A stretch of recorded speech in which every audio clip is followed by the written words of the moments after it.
it is good to be back. I can't wait to meet the Master.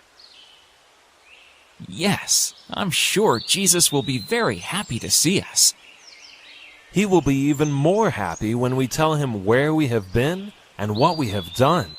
The disciples all headed to where Jesus was preaching. They were very eager to talk to him.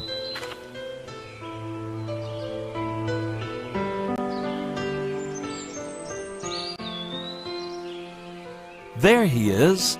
Come, let's go to him. There is so much to tell him. Wait, it won't be possible to talk to the Master here.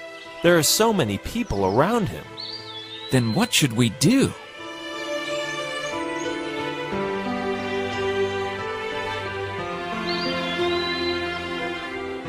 In the meanwhile, and came forward to meet them. He embraced them all and said, "You are all back! I have just received news that John the Baptist has been beheaded, which has saddened me a lot. But I'm also happy to see you all again." Oh, Master, we can't express how happy we are to see you, and we have so much to tell you. Jesus looked around at all the people gathered and said, "I don't think it will be possible to talk here with so many people around. There is an isolated place a little ahead. Let us make our way there so that we shall not be disturbed. I'm sure you must all be tired also, and wanting to rest also."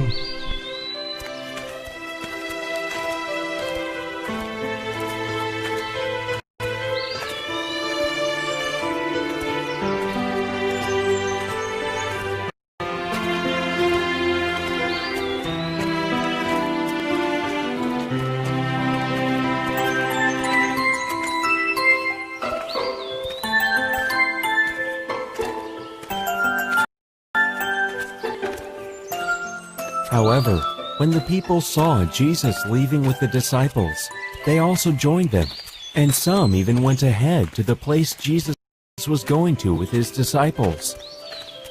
Many of them had brought their ailing family and friends, and had seen how Jesus had cured them, and they just wanted to follow him. Therefore, when Jesus arrived there, the place was already crowded.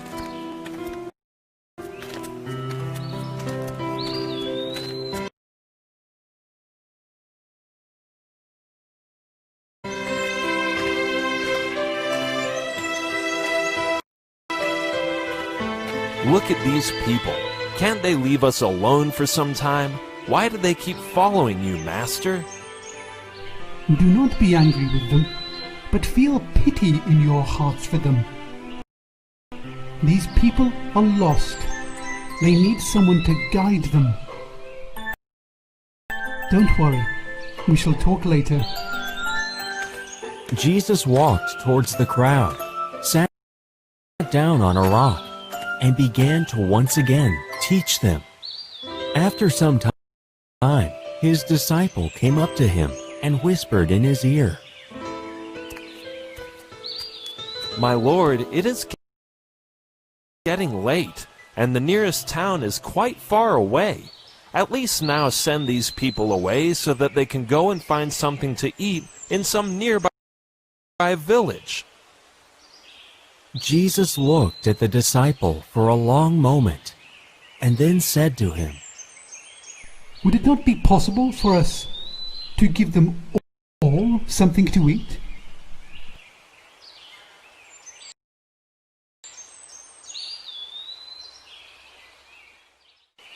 What are you saying, Master? Have you any idea what it would cost to feed this large crowd? No. You tell me. The disciple became a bit uncertain as Jesus kept looking at him calmly. Well, Master, I think that to feed this whole crowd, it would cost about as much as a man's wages for 8 months. Is there no one here who has any food? Peter's brother, Andrew, was listening to the conversation Jesus was having with his other disciple, and he then spoke up. I did see a young lad over there with 5 small loaves of barley and 2 tiny fish. And how many people will that feed? It will be hardly enough for the young lad himself. Jesus did not reply, but kept looking at the crowd very calmly. I see that after being away from me for so long, your faith in me has wavered. Oh no, Master, please do not say that. It is just that... Don't worry. It is now time again for you all to witness the glory of God.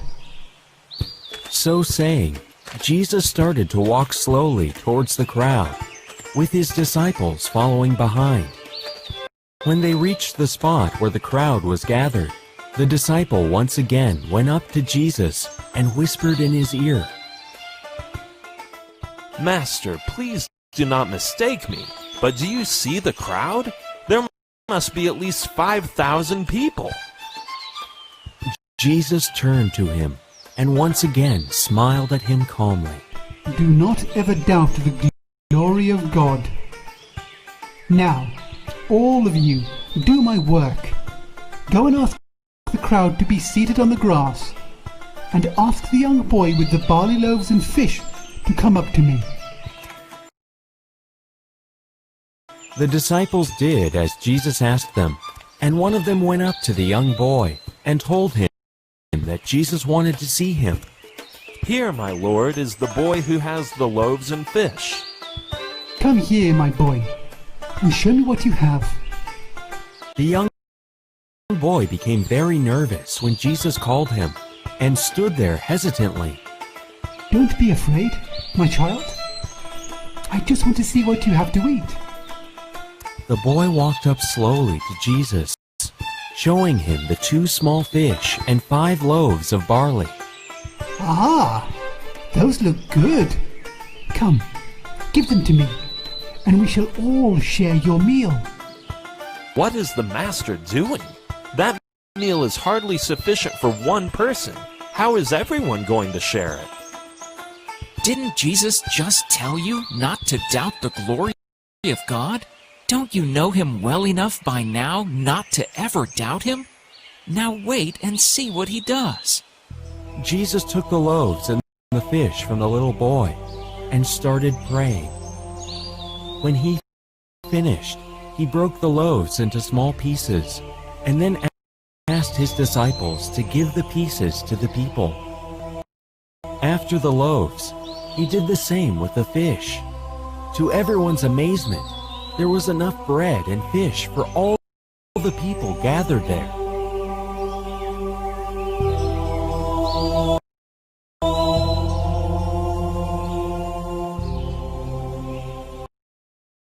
The disciple who had doubted what Jesus was doing fell at his feet. My Lord, forgive me. Never will I ever doubt you again.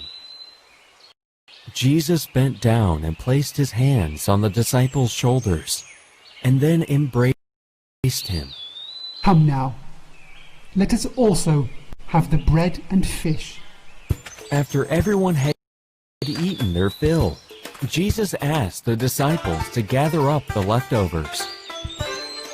Master, there are 12 whole baskets of fish and loaves left over.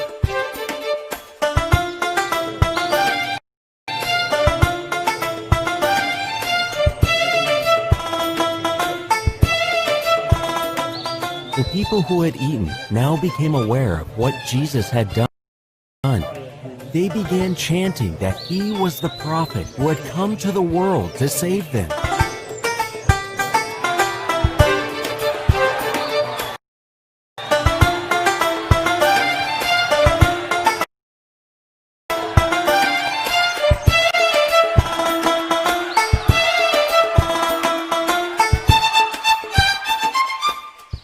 Jesus realized that they would soon demand that he be made king, which he did not want.